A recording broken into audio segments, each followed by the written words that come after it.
So before I get started with the video, I just wanted to draw attention to the fact that the fight you'll see playing in the background on this video is Apocalypse 3-man co-op, and my health bar will never, ever get below 40%. And then I wanted to preface it also with the fact that you guys know that I hate builds that go around claiming they're unkillable. None of them ever are. It's just a load of shit, poorly optimized build thrown together by someone who doesn't understand the game. And I hate buzzwords like unkillable or invincible because they're always bullshit. But this build is so disgustingly effective. I do not know what else to call it. But with that in mind, let's get into the video.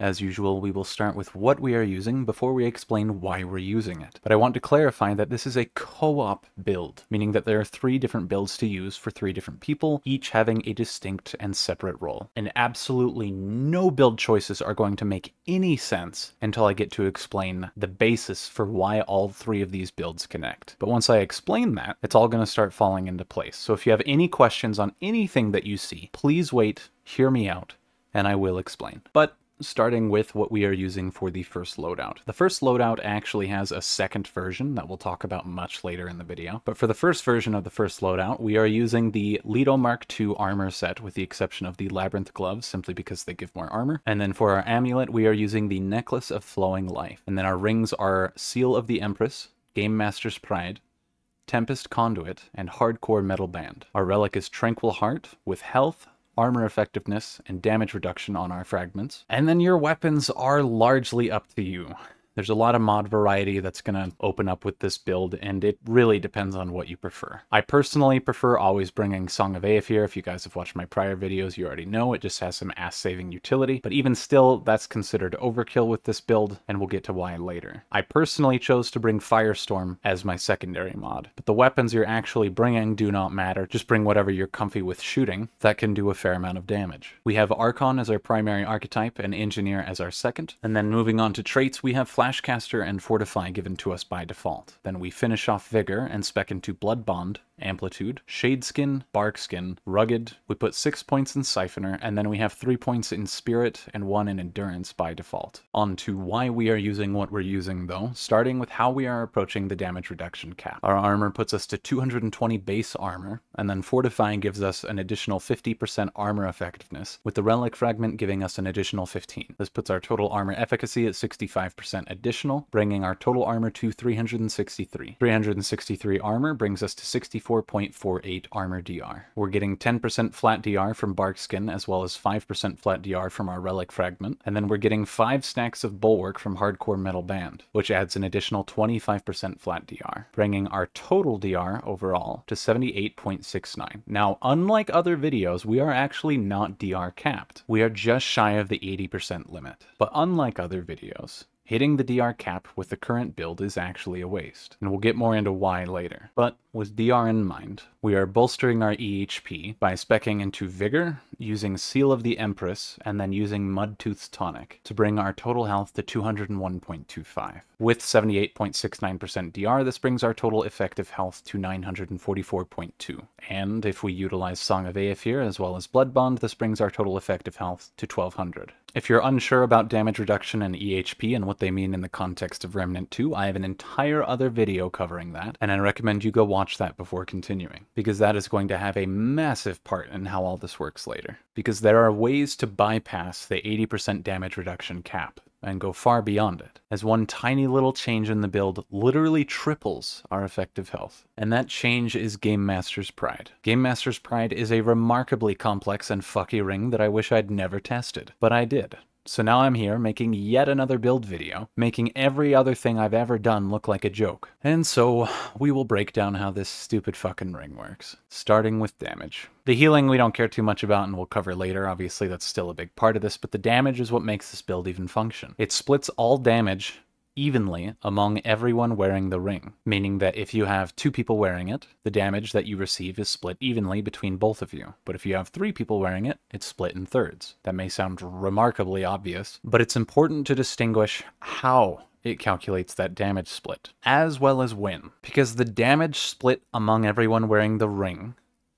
is contingent upon the recipient's damage reduction. And I'm going to say that again, because for some people this may not register. But the damage that gets split to everyone in the party, the amount that gets split depends on whoever takes the damage in the first place, their DR. Meaning that in a worst case scenario, someone with 0 DR could take, I don't know, we'll say there's 3 people. They take 600 damage. That 600 damage gets split 3 ways, and everyone takes 200 damage and dies, because you rarely see someone with above 200 health. The damage that is split is forced to everyone else based on the recipient's damage reduction. This means that on the flip side, and maybe this is where people are starting to piece it together, this means that if you have one person taking the damage that has maximum damage reduction, if they take 600 damage, it's going to get reduced by 80% before getting split 3 ways. Meaning that who takes the damage very much matters. Because as long as the people sharing the damage have the same amount of HP as the person taking the damage, it doesn't matter how much personal DR they have, they will always have the same amount of EHP as the tanker does, because the damage split by the tanker is already reduced by their damage reduction. Meaning that if you are able to create a scenario in which one person is taking all the damage for the team, that person can effectively reach 95% damage reduction and reach over 4,000 EHP with the right kind of build. Now obviously, there is literally no boss in the entire game that can deal 4,000 damage. So 4,000 EHP is already pretty fucking overkill. So in this build, we're going with 3,702. But for anyone who still hasn't registered the full implications of what this ring allows you to do, I'd like you to note that with the fight happening in the background, I am alone in the arena.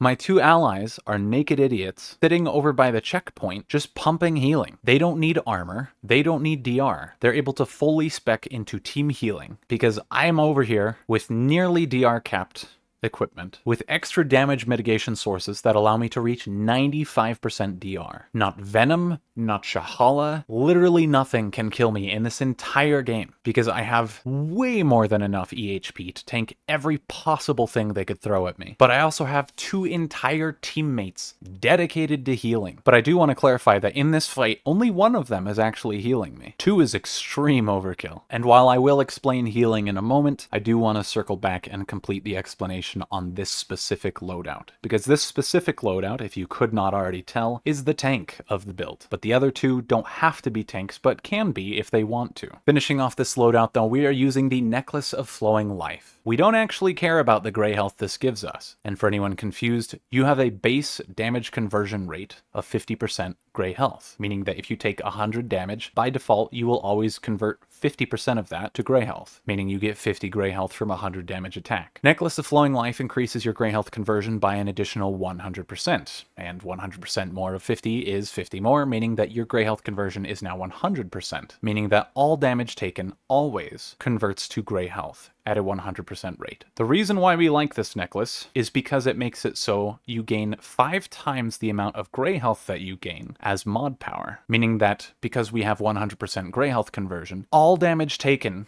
gets multiplied by 5 and returned to us as mod power. This is exactly as fuck-busted as you think it is. This means we can alternate weapons non-stop, spamming Song of Aether and Firestorm. You actually get mod power back so quickly that you're able to spam Firestorm enough that you can kill yourself with it, even beyond all this massive DR and healing. So just note that you don't want to use Firestorm too much, as that is a little bonkers. Song of Aether just damages flying enemies as well as reduces their damage dealt, which is the ass-saving utility I was mentioning earlier. To fully understand the implications of that, again, go watch that other video. Firestorm is just used because it's a brain-dead fucking damage mod. And on top of being able to damage the enemy, we're able to burn ourselves, which is remarkably effective. Because when we burn ourselves, we get gray health, which gives us mod power. And because we're taking damage, we're building up our hardcore metal band bulwark stacks. Meaning that from the tank's perspective, you are literally God, who gets to walk around with unlimited mod power, using a build where hurting yourself actually helps you. The only reason we are on Archon for this build is for the extra mod damage, though there is a different way to do damage and we'll talk about that later. And the only reason we're on Engineer is so we can place a turret outside of the arena. If we were Summoner, our minions would follow us. And since we're able to keep our turret outside of the arena, we're able to keep it alive perpetually for Blood Bond. And since it's nearby the healer, it's able to count for healing. And that brings us to our next major point for how Game Masters works.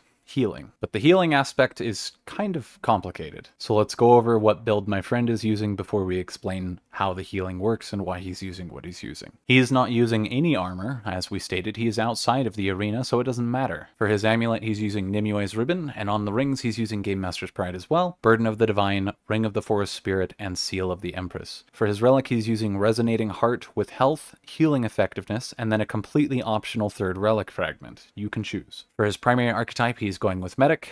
Summoner on his second. For traits, he has Triage and Regrowth by default, and then he finishes off Vigor and specs into Blood Bond and Rugged. The entire rest of his traits do not matter at all. On to why he's using what he's using, though. Medic as a primary archetype is pretty standard fare. You guys have probably seen this 1,000 times over, but he's using it because after achieving X amount of healing, even to allies, he gets to refund a relic charge, meaning that he gets to continually use relics after X amount of time and never have to worry about them running out. But even if someone is able to spam relics, how does that work with Game Master's Pride? The description says it reduces all healing by 50% and then distributes the remaining healing among all allies wearing the ring. I'd like to clarify that the 50% reduction is not a negative 50% to healing effectiveness. It is a global 1/2 modifier to all healing that you provide to the team. Your base relic healing is going to get cut in half. Health regen from, say, Regrowth is going to get cut in half. All healing, period, is going to be cut in half. And then it takes the remaining 50% and applies it to your whole team evenly. So if you have 2 people total, it's going to cut it in half, so you have 25% that gets shared to each person. And if you have 3 people, that's going to be something like 16.66% that gets shared between each person. But again, that 50% reduction is only to healing that you provide. And this means that the source of the healing matters, as some team members' healing will be far more effective than others. Because the person with 80% relic effectiveness and 70% healing effectiveness is obviously going to provide far more healing than someone using the same relic with no relic efficacy or healing effectiveness. So in a group like this, it is usually best to leave the healing to one single person. Any more than that is overkill, if you haven't been able to tell by the entire fight in the background that you've been watching, because only one person was healing me that entire time. And that is why my friend specced into Ring of the Forest Spirit and Nimue's Ribbon, just to bolster the relic efficacy and increase the healing provided to the team. However, another way to bolster that healing is with Burden of the Divine. Burden of the Divine reduces all damage that the wearer deals by 10%, and in exchange it takes 50% of self-healing and applies it to all allies. Because it is counted as self-healing that applies to allies, it also gets reduced by 50%. So it's not 50% of self-healing that's getting applied to allies, it's only 25%. And then it takes that 25% and applies it to all allies equally. So if you have 2 people total, it's going to be 12.5% that applies to each ally. That does mean, by the way, that the healing comes back to yourself if you're using this. Or if you're using 3 people, it gets split even further. What Burden of the Divine does not say,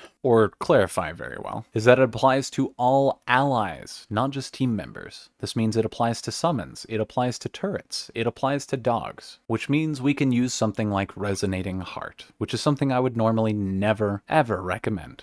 I have an entire other video explaining why it's dog shit in solo play, but in this specific case, Resonating Heart shines, because it is absolutely fucking stupid just how much healing this can provide. Resonating Heart at base regenerates 50% of your maximum health over 5 seconds. When the heal ends, any overhealed health is doubled and awarded over the next 20 seconds. Not clarified here is that it's any overhealed health to any target, meaning that, again, summons, turrets, dogs will all receive the healing because of everything that we are using, and then all the overhealed health from all the targets is then doubled and awarded over the next 20 seconds, which again gets to go back to all the targets. Meaning that even without the exploit mentioned in the Resonating Heart video, one relic use generates so much healing that even with reduced healing caused by Game Master's Pride, and even though it is split up over people, you get such a ridiculous amount that you get the result that you see in the background. It doesn't matter if I stand in a pool. It doesn't matter if he chains the slow orb, triple orb, spear throw combo. I cannot die because I have so much fucking EHP that 1, he can't one-shot me. Ever. It's not possible. And 2, I repair that damage so quickly that there is no chance of him ever achieving a chain of combos, even at high damage, that he can manage to kill me. But remember that this only works because we have bolstered the shit out of the EHP on the tanker. Resonating Heart does not magically make you tanky. You need to be able to take the hit before you can heal it. The third person basically ran this exact same build, but instead of Resonating Heart, they put on Tranquil Heart. And that's because 2 Resonating Hearts were complete overkill. They just put on Tranquil Heart so they could be completely AFK. The third person, if you are doing a bus type fight where there is a driver and 2 passengers, the third person is only there to divide the damage even further. But other than that, the third person does nothing. They are an actual bump on a log. They are just there to provide passive tranquil healing and create minions that will get damaged through Game Master's Ring because of Blood Bond, and then get healed more to provide more healing. Getting on to some weird things that you're going to see while you're playing, as well as some probable complaints that I'll get in the comments unless I address it. First off,